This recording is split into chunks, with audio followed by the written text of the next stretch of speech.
આમ મળીને એક સીટ બનાવવામાં આવી છે.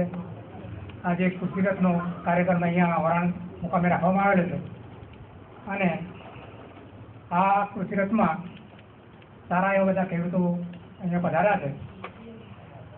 હવે ખેડૂત તરીકેની ફરજ અને ખેડૂતની જે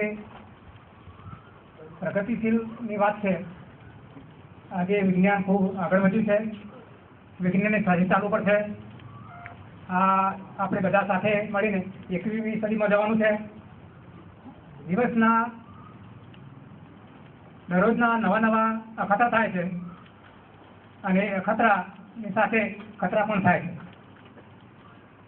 અહીંયા કૃષિ વિભાગના તજજ્ઞો છે.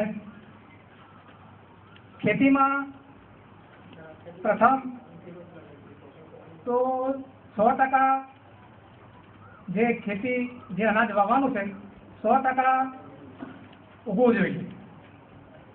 પછી આગળ વાત ખેતરમાં ખેતીની શરૂઆત કરી ટ્રેક્ટરમાં કહી દઈએ કે ભાઈ આ મારું બિયારણ ખાતર લઈ જજે અને તું વાવેતર કરજે. આવા પણ ખેડૂતો છે. ના ભાઈ, એ ચાલશે નહીં. એ કિલ્લા ચાલુ ખેતી હતી એ હવે બંધ છે. ખર્ચા ખૂબ વધ્યા છે. બિયારણ, ખાતર અને મજૂરી એ ખૂબ વધી ગઈ છે.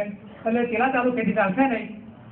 માટે નાનામાં નાનો ખેડૂત અને મોટો ખેડૂત તમામે આ ખેતી ઉપર ધ્યાન રાખી અને જો ખેતી કરવામાં આવશે તો જ આગળ વધીશું અને વિજ્ઞાનની સાથે રહીશું. સાહેબે કહ્યું કે સારા બિયારણો, ખાતરો અને માવજત આ બધી જ વાત કરી તો આપણે એમાંથી કંઈક મેળવીશું. એને જરૂર છે કે આ તજજ્ઞો જે આવ્યા છે ખૂબ અનુભવી આવ્યા છે.